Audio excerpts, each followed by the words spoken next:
आज का हमारा टॉपिक है रिटर्न एंड रिस्क। तो सबसे पहले हम बात करेंगे कि हमारी रिटर्न क्या होती है।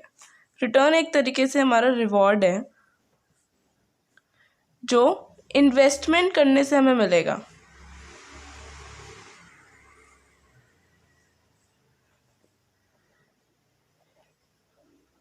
रिटर्न क्या है? हमारा एक रिवॉर्ड है। अगर हम कहीं पे भी अपना पैसा इन्वेस्ट करेंगे तो उससे जो भी हमें पैसा मिलेगा, रिटर्न में मिलेगा, वो हमारी क्या होती है? रिटर्न। अब इन्वेस्टमेंट क्या है? इन्वेस्टमेंट एक तरीके से है कि हमारे पास कुछ पैसे हैं और हम कहीं भी उसको जाके कमिट कर रहे हैं, कहीं भी जाके उसको इन्वेस्ट कर रहे हैं, किस होप में? इस होप में कि हमें कुछ बेनिफिट्स मिलेंगे आगे आने वाले टाइम में। तो हमारी इन्वेस्टमेंट क्या होती है कि अगर हम अपनी कहीं कमिटमेंट कर रहे हैं अपने रिसोर्सेज की, जो हमारे पास अवेलेबल पैसा है उसको कहीं पे भी हम इन्वेस्ट कर रहे हैं इस होप में कि हमारे को क्या मिलेगा? रिटर्न मिलेगा, तो उसे कहते हैं इन्वेस्टमेंट।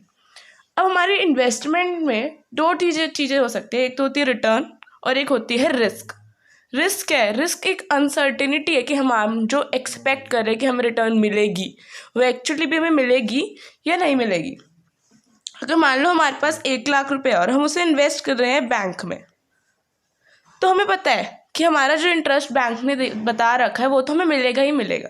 तो यहाँ पे रिस्क का लेवल क्या हो गया है? ज़ीरो। रिस्क क्या होगा? यहाँ पे ज़ीरो होगा। लेकिन अगर हम मान लो किसी कंपनी के शेयर्स वगैरह में जाके इन्वेस्ट कर रहे हैं तो वहाँ पे हो सकता है।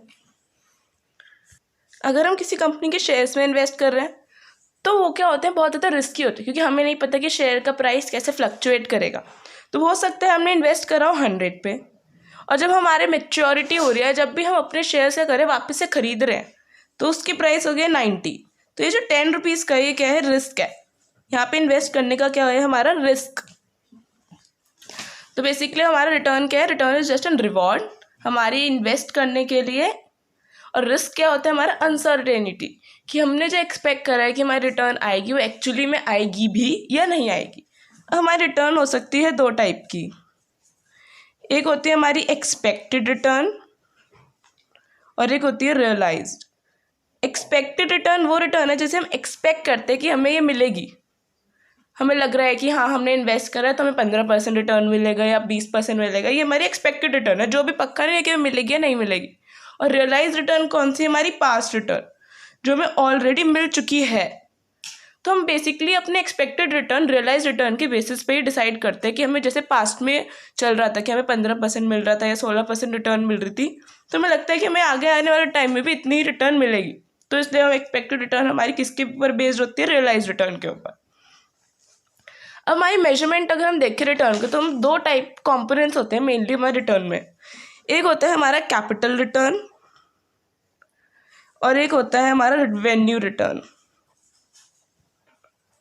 एक होता है कैपिटल और एक होता है हमारा रेवेन्यू रिटर्न। कैपिटल रिटर्न क्या है? हमारा शेयर प्राइस था पहले 100 और अब वो हो गया 110। तो जो 10 रुपये इसमें बढ़े हैं हमारे, वो होती है हमारी कैपिटल रिटर्न, कि कितना हमारा प्राइस एप्रिसिएशन हुआ है। जिस पे भी हमने पैसे में इन्वेस्ट करा था अपना शेयर, जिस पे पैसे में हमने खरीदा था, अब उसका प्राइस बढ़ के कितना हो गया है? अगर वो ज़्यादा हो गया तो हमारा हो गया प्राइस एप्रिसिएशन। कैपिटल रिटर्न क्या होती है? हमारी प्राइस एप्रिसिएशन। और रिवेन्यू रिटर्न क्या होती है हमारी? रिवेन्यू रिटर्न वो होती है जो हमें डिविडेंड मिलता है शेयर्स में इन्वेस्ट करने के लिए। लाइक अगर हम बैंक में इन्वेस्ट करते तो हमें इंटरेस्ट मिलता है, ऐसे हम शेयर्स में अगर इन्वेस्ट करते हैं तो हमें डिविडेंड मिलता है। और वो डिविडेंड डिपेंडेंट होता है कंपनी को कितना प्रॉफिट हो रहा है और कितना नहीं हो रहा। तो अगर हमें डिविडेंड मिल रहा है तो उसे कहते हैं हम रिवेन्यू रिटर्न। क्योंकि रिवेन्यू क्यों कहते हैं इसे हम? क्योंकि ये हर महीने मिलता रहेगा हमें, या हर साल जैसे भी कंपनी की पॉलिसी होगी उसी के अकॉर्डिंग हमें डिविडेंड मिलता रहेगा। और ये प्राइस एप्रिसिएशन सिर्फ एक बार होगा, वो होगा हमारे एंड में, जब हम क्या कर रहे होंगे? अपना बेच रहे होंगे, अपना शेयर वापस कर रहे होंगे, उसी टाइम पे सिर्फ। तो हमारी बेसिकली हम रिटर्न किससे शो करते हैं? अपने यहाँ पे के से हम शो कर रहे हैं। और हमारी रिटर्न कैसे शो होगी? D1 upon P0 plus P1 minus P0 upon P0। ऐसे हम क्लब करके भी लिख सकते हैं D1 plus P1 minus P0 upon P0। इसको हम क्या कहते हैं? इसे हम कहते हैं holding period rate of return. ये होती है हमारी holding period rate of return, कि हमने इतने टाइम तक अपनी सिक्योरिटी को होल्ड करके रखा। मान लो चाहे वो 1 महीना, 1 साल, 2 साल, कितना भी टाइम हो सकता है, कि हमें कितनी रिटर्न मिली उसको होल्ड करके रखने से, उसको अपने पैसे वहाँ पे इन्वेस्ट करके रखने से, उसे कहते हैं holding period rate of return. और वो कैसे आती है हमारी D1 + P1 - P0 upon P0। जो इसका D1 + अपॉन P0 वाला कॉम्पोनेंट है वो होता है हमारा रिवेन्यू रिटर्न, और जो P1 - P0 अपॉन P0 वाला कॉम्पोनेंट है वो होता है हमारा प्राइस एप्रिसिएशन। कि पहले हमारा प्राइस कितना था P0 और अब वो हो गया है P1, और D1 क्या है हमारा जो हमें डिविडेंड मिल रहा है। इस पे हम एक क्वेश्चन ले लेते हैं अपना, कि सबसे पहले हमारा एक सिक्योरिटी थी एसेट 1, एसेट I की तरफ से या फिर एसेट 1 की तरफ से हम इसको शो कर रहे हैं। इसका P1 क्या था हमारा, इसका P1 हमारा है 4,30,000, P0 है 4 लाख एंड D1 है 16,000।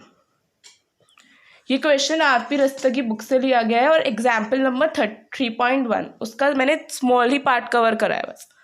तो हमारा P1 क्या था, जब हमारा बेचने की बारी है तो हमारा प्राइस ये था, हमने खरीदा उसको 4 लाख पे, तो हमें डिविडेंड कितना मिला 16,000 का।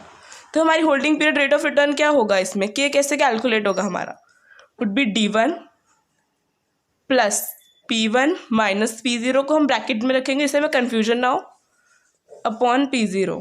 D1 हमारा कितना है 16,000 + P1 is 4,30,000 - 4 lakh upon 4 lakh. P0 कितना था हमारा 4 लाख। तो इससे आ रही है हमारी रिटर्न 11.5%। इसका मतलब अगर हम अपने सिक्योरिटी को इतने टाइम के लिए होल्ड करके रख रहे हैं, जितना भी टाइम हमारा हो, 1 साल हो 2 साल हो, तो हमें कितना रिटर्न मिल रहा है उसके लिए 11.5%। बेसिकली इस क्वेश्चन में 1 ईयर होल्डिंग पीरियड है, 1 ईयर के लिए हमने होल्ड करके रखा था इसे, तो हमारे को कितनी रिटर्न मिला उस पर 11.5%। उसके बाद अगर जरूरी नहीं है कि जो भी हम रिटर्न हमें मिल रही है या फिर जो भी हम एक्सपेक्ट कर रहे हैं वो एक्चुअली में उतनी ही रिटर्न हो, तो इसलिए हम क्या कैलकुलेट करते हैं, हम रिटर्न की expected value of return calculate करते हैं।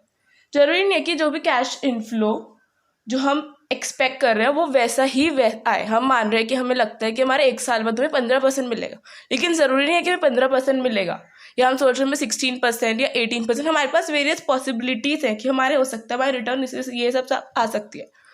तो हम बेसिकली क्या करते हैं, उसको हम प्रोबेबिलिटीज असाइन करते हैं कि हमारे को लगता है कि 15% आने के 50% चांसेस हैं और 16% आने के हमारे 20% चांसेस हैं। तो हमारे जितने भी हमें लग रहा है कि ये आ सकता है तो हम उनको प्रोबेबिलिटीज असाइन कर देते हैं और expected value of return calculate कर लेंगे। तो हमारी एक्सपेक्टेड वैल्यू ऑफ रिटर्न कैसे कैलकुलेट होती है,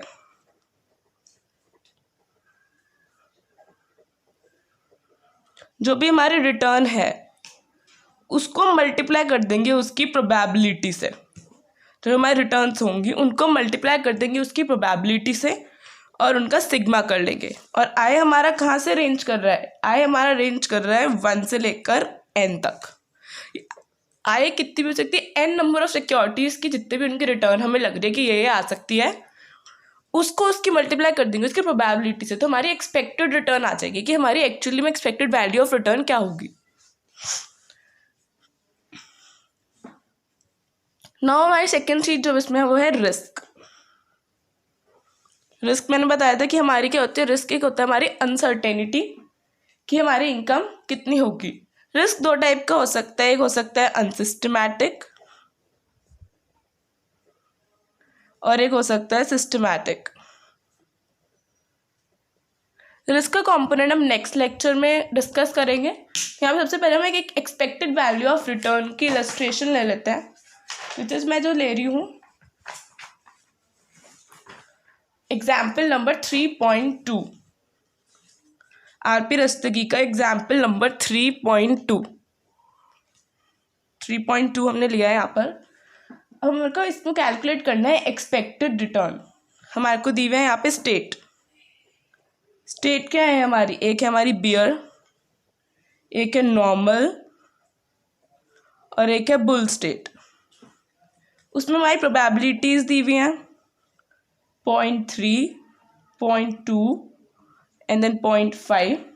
और हमारे को return from asset A is -10%, 18% and then 25%। तो अगर हमें एक्सपेक्टेड वैल्यू निकालनी है अपने रिटर्न की, जिसको हम किससे शो करते हैं, ER से। ER से हम अपनी एक्सपेक्टेड वैल्यू ऑफ रिटर्न को शो करते हैं। तो अगर हमें ER निकालना है तो हम कैसे निकालेंगे? सबसे पहले हमें क्या करना होगा, हमें RA को, जो भी हमारा रिटर्न है उसको उसकी प्रोबेबिलिटी से मल्टीप्लाई करना होगा। RA multiply by its probability. तो 0.3 इंटू माइनस 10%, तो हमारी आ जाएगी -3। 0.3 इंटू 10%, हम 10 से मल्टीप्लाई करेंगे जस्ट यहाँ पे 0.3 को। 18 इंटू 0.2 हमारा कितना आएगा, 3.6, और ये आएगा हमारा 12.5।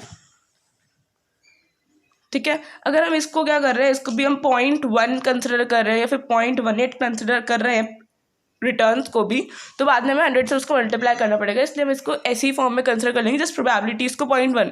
और हमें ये श्योर करना है कि हमारा जो ये सम हो प्रोबेबिलिटी का वो हमेशा किसके इक्वल होना चाहिए, 1 के इक्वल होना चाहिए। तो ये हमारा आ गया R इंटू पॉइंट इज 13.10।